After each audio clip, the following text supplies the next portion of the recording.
Hello and welcome. This is I Am with Eric Faria. I am your host, and today I have a very special guest with me who lives in California and she's visiting the East Coast. So her name is Roberta Tachihara, and she is a holistic therapist and also a meditation teacher. So it is my pleasure to have her here today.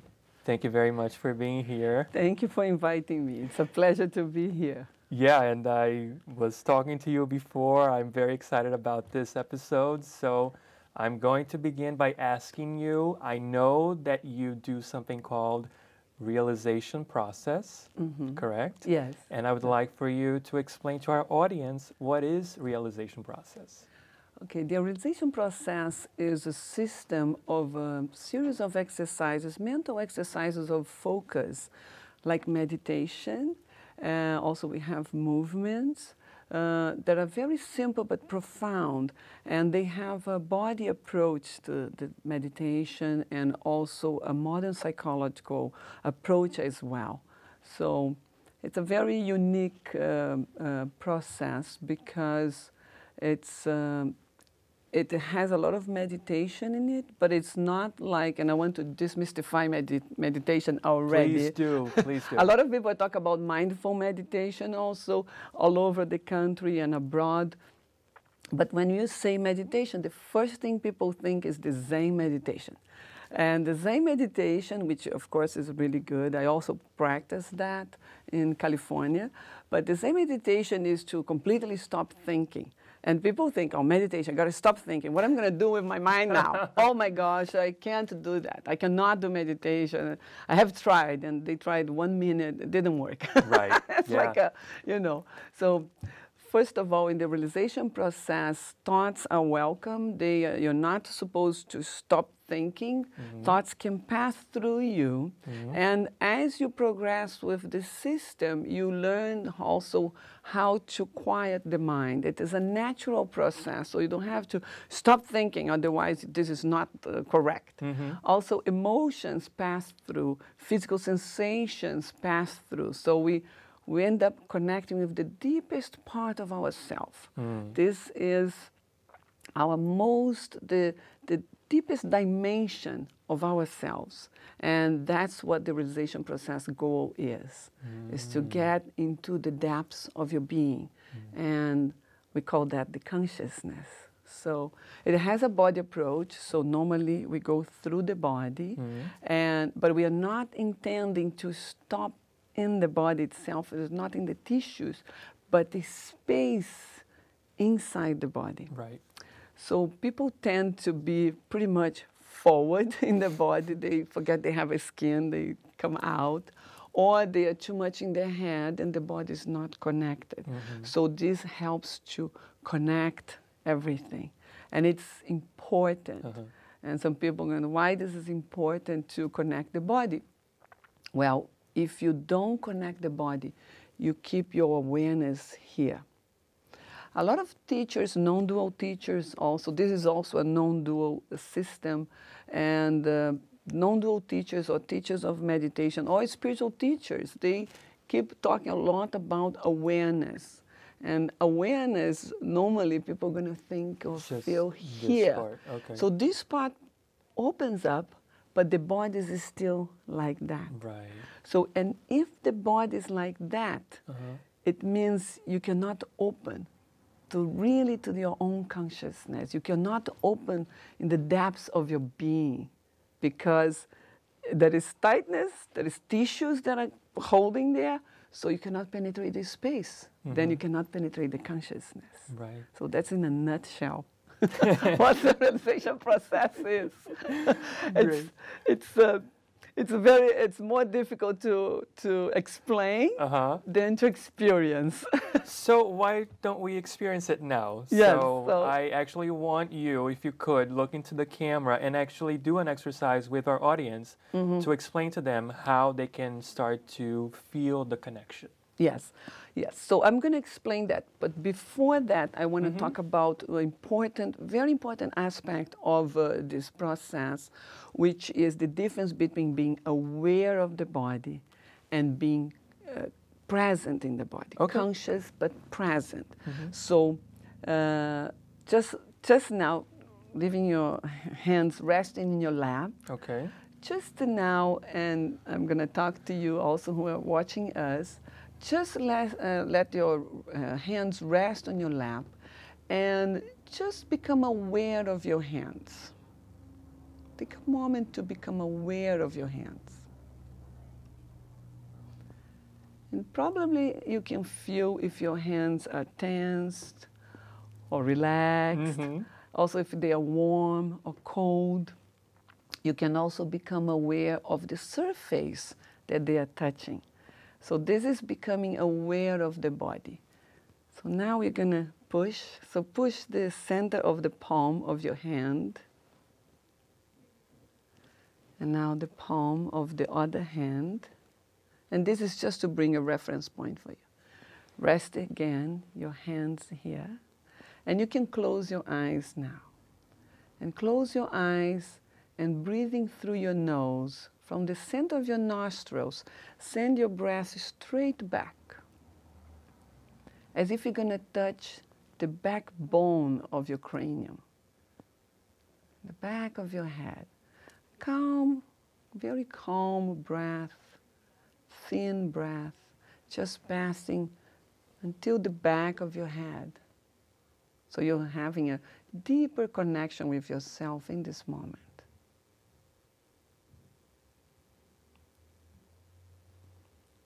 And now bring your attention down to your hands and feel the center of your palms, this very center that you just pushed a minute ago. Allow yourself to feel the center of the right palm, not thinking about, but feeling it from inside.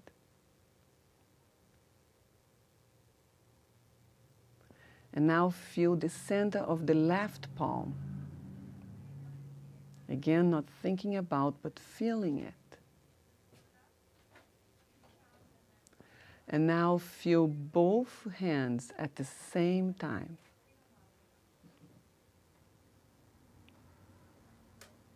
And open your eyes. Yeah. It's a completely different experience to think about. The body becomes, when you think about or you become aware, the body is an object of your observation. But when you are present, there is no subject and object. The hands become aware of themselves. Mm-hmm. And that's different.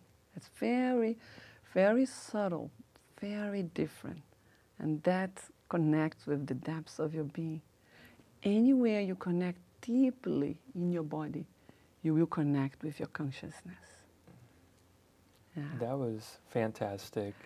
So I want to know your experience. Yeah. How was, today's the second time you practiced. Today's the second time, yes. So why don't you share how was for you your experience about being present in your own hands? Yeah, so this time it was a little different than the first time, and I will talk about the first time after we come back from the break. But just now I felt like I was really here and present. Like in this moment, right? Yeah. We are talking to each other in this studio. So I really felt like I was, okay, I have support. I felt my legs and my feet and everything that was underneath me. Wonderful, so, yeah. And you see, it's such a simple practice, but this simple practice can bring you to the depths of yourself. And I really ask everyone to really practice this daily because it makes a difference. As you practice more and more, you will see that it builds up the connection with yourself. Of course, there's many other exercises and techniques in this process, but this is a simple one. And being deep in the palms of your hand, you felt your legs, you felt your feet, you connect with yourself, the whole body can become really present. So you're not in the past and you're not in the future, you're right here, right now. Perfect. And that's very important. Yeah. So this is the perfect point to actually stop the segment And we will be back, and then we will talk more about the experience, and I will talk about my own personal experience. Okay, wonderful. Thank you. So stick with us. We will be right back after this. Welcome back. This is I Am with Eric Faria. Today I have Roberta Tachihara, and we are going to talk about some more of the realization process. And as I was talking, the first time that I did this with you during the pre-interview last week, I had a very profound experience. I remember you doing this with me on the internet, so that's how powerful it is. We weren't even in the same physical space. And I went back to when I was 5 years old. I really felt the palms of my hands. I felt like a bee was stinging me in the middle of my palms. And I remember an experience when I was 5 with my grandmother. And I felt a lot of sadness. It really felt like there was a lot of emotions that were repressed from that time. And I remember like this wanting to cry and to just let it all out, and to also at the same time hold on to that pain, to that suffering, to those emotions. But it gave me a huge insight, and we even talked after about the whole situation. The whole situation. And how I perceived it as a 5-year-old, and how I can perceive it now and as just, an adult. As an adult, and just let it, you know, go through my body and through the emotions. So that's something that was really profound to me. Yeah, I wanna comment. There are two very important aspects of this realization process, and I called my class the self awakens. And the reason, the self is in fact always here and it's pretty awakened, but we are not. We are holding to a lot of stuff, and most of the time we are not even conscious of what we are holding. But the body has somehow memorized something. And the two aspects I'm just going to mention them first, is the childhood and the organizations of the body. And the second part of it, it's now who is holding, who is saying no that still wants to hold something there. That's a very important aspect to understand, because it affects us now in the present moment in adult life, and people need to have a little bit more understanding of that, so they can also understand when they have such a strong will, or they make visualization boards, or they make all kinds of things to say affirmations every day, and still there is what they call self-sabotage. So people think that it's just if you repeat things are going to change, and I will say no. Fortunately, I have to say that it's deeper than that. So let's go first to talk about childhood issues. In the realization process, we also work with modern psychology, and that part is where we're going to work with wounds that we had when we were little. And when I say wounds, I'm not talking about just like something, and you have something really dramatic, but sometimes can be very subtle, even can be something small. But for the child, that was not small. Yeah, it was huge. For the child, they don't have the cognitive capacity, they don't have the mental understanding as an adult. So even if you take a scissor from a child, because it's dangerous, you're protecting them, they can take that as I cannot have what I want. And they can constrict tissues in the body for that. So normally, what I call organization of the body is we have conditioned ourselves to survive. It's wonderful. It worked because we are here. You're here, I'm here. Yeah. No, as you were saying that, I took a deep breath, but yes, I felt it in my body. So we really survived. We are here. So it was good. We found a way to survive everything that happened in our life that was overwhelming when we were little. But now, those things are not happening anymore, and we are still using the same protective system, the same defenses. And the way we do that is because it got memorized in the body, so the way we do is using again and again the same system, the same defense. And we are not aware of that because most of them are in the subconscious mind. So in the realization process, going through the body, like you, just by being in the center of your hands more deeply, it brought you to a memory and emotions that were trapped in the body, and you're holding there for I felt them decades. In my chest. Even you're so young. In my stomach, yeah, in your chest, in your stomach. So we don't want to hold those emotions anymore. It's time to get lighter, to get softened, to soften up, you know, softer also. So to really release them. And that's why this process is very gentle, but very effective.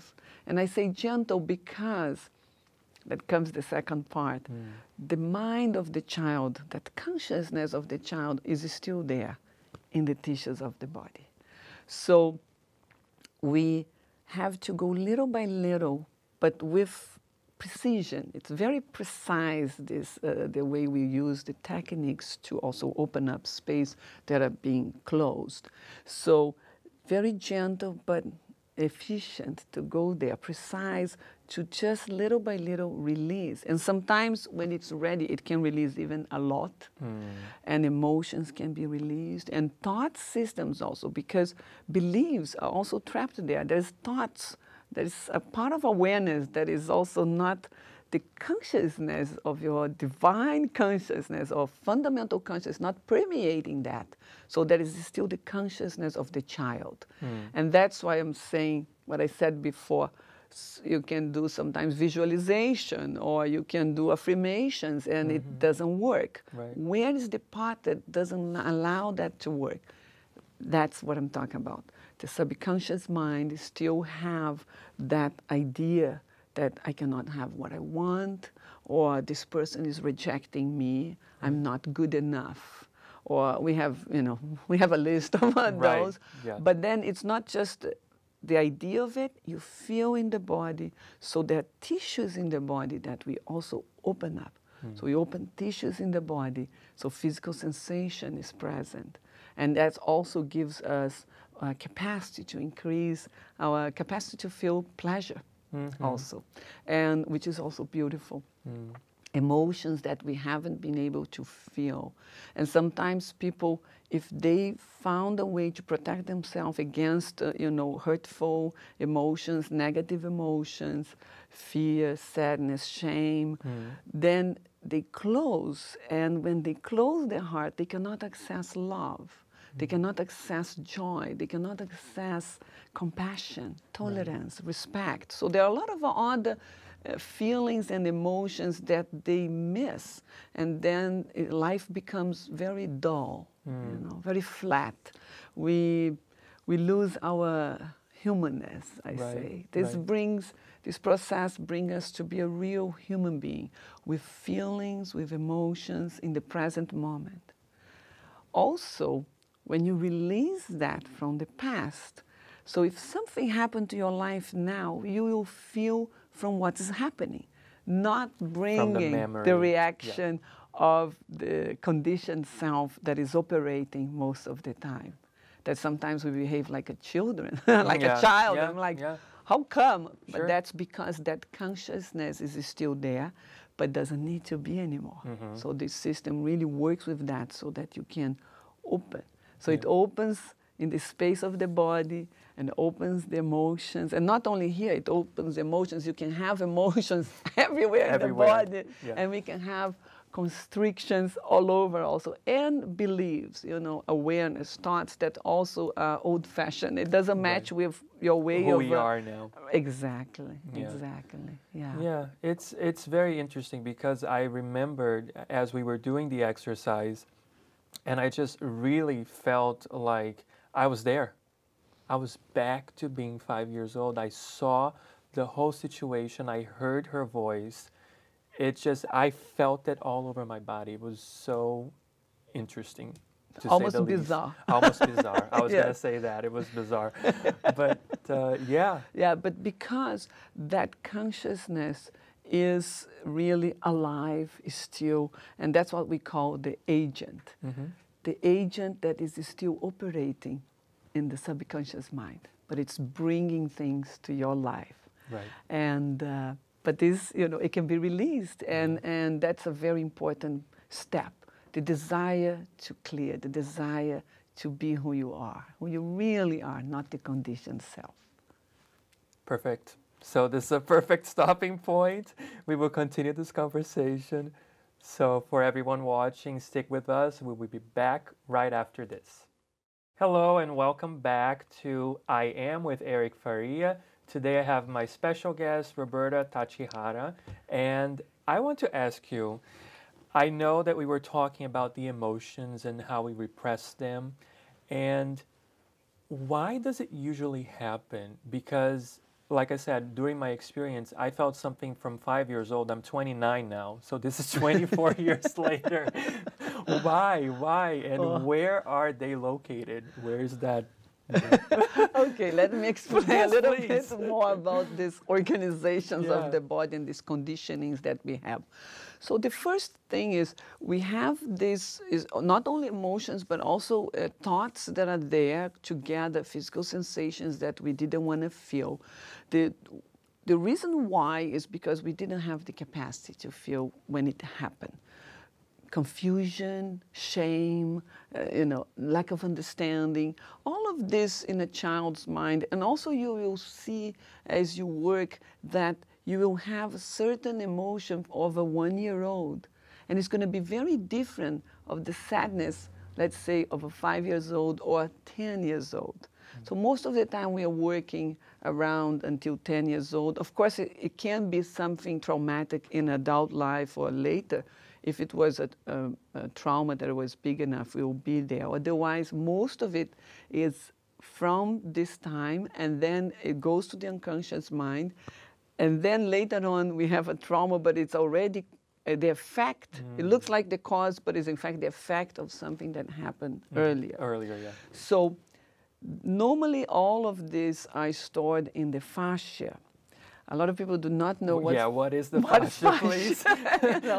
So fascia, I always going to bring the example of the chicken. Okay.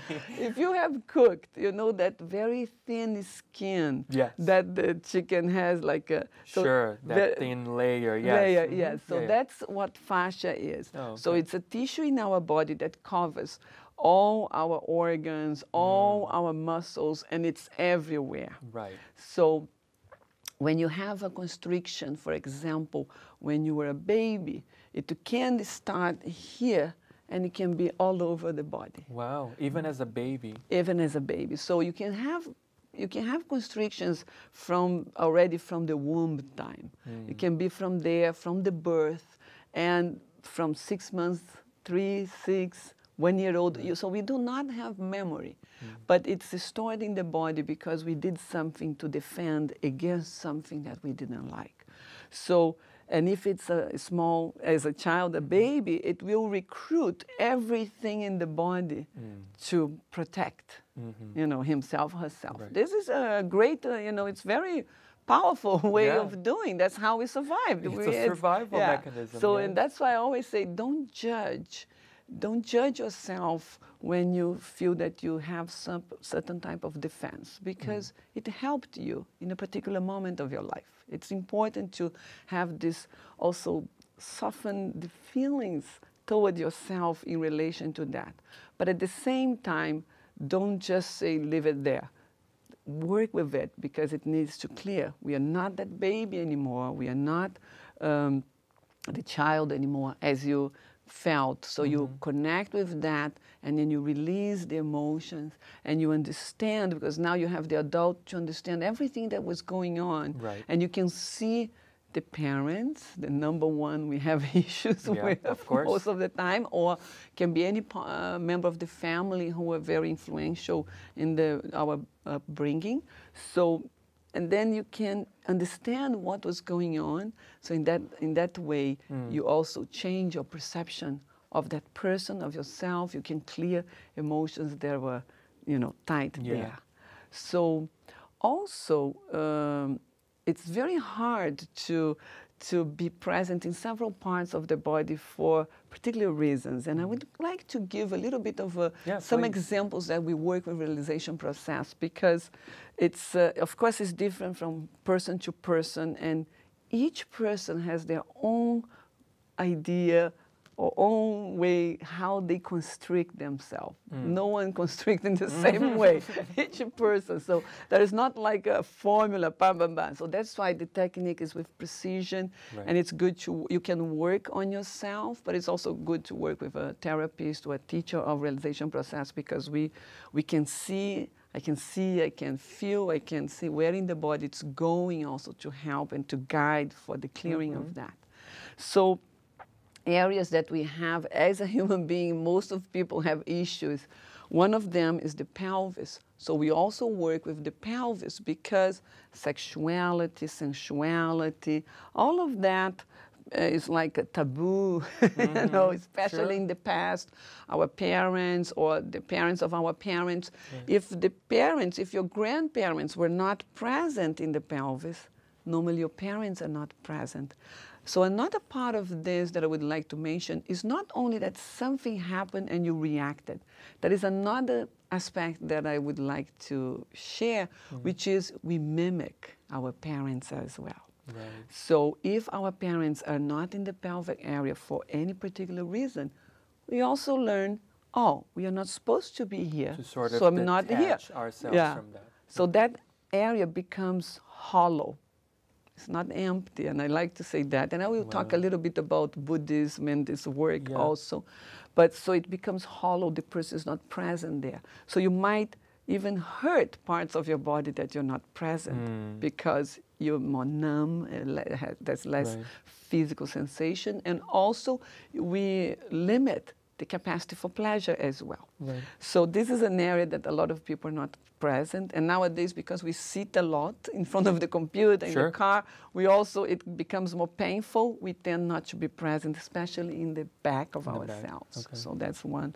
Another one here is the center of our belly, but not just... Yes, that's where I felt it. That's where you felt, This whole area here, called the center of the torso, is connected with our power. So we also have a lot of emotions here, because as a child, it's very difficult to have parents that allow you to have your power. You know, they're going to limit your power because it's the parents who have the power here, not the kid. So and many times they're going to tell us, don't do that, don't do this, or you want to say, I hate you. Yeah. But you can't. Right. So then all that anger you limit. If you limit the anger, you limit your power. So then in order to not feel that, we constrict the tissues. And that's what we do. Yeah. So that's here. Then another area that a lot of people have constrictions is the chest. And for the men, I felt it male, too that day. You felt too. The males. So men has a lot of difficulty also to access certain, I cannot say that, you know, in general. In general, I'm not saying people are not connected, but in general, when we go into the sternum, this bone that we have in the center, there is a lot of disconnection, because, you know, if a man has an emotion, and then someone wants to cry, and the mother says, no, you're not supposed to cry. Yeah. Tough it up. Yeah. Come on. Men don't cry. Men don't cry. And be strong. Right. Since when to feel an emotion means weakness? In fact, you will realize that to be strong is to allow the emotions to pass through you. The emotions do not destroy you. And that's a new thing that we learn with this process. Very important also. That's fantastic. We have so much more to talk about, so let's continue this on another episode, and we will, you know, talk about other things, because I want to get deeper into all this realization process. Okay? So for everybody watching, Roberta will be back next week on a new episode, so I hope to see you then. Thank you so much.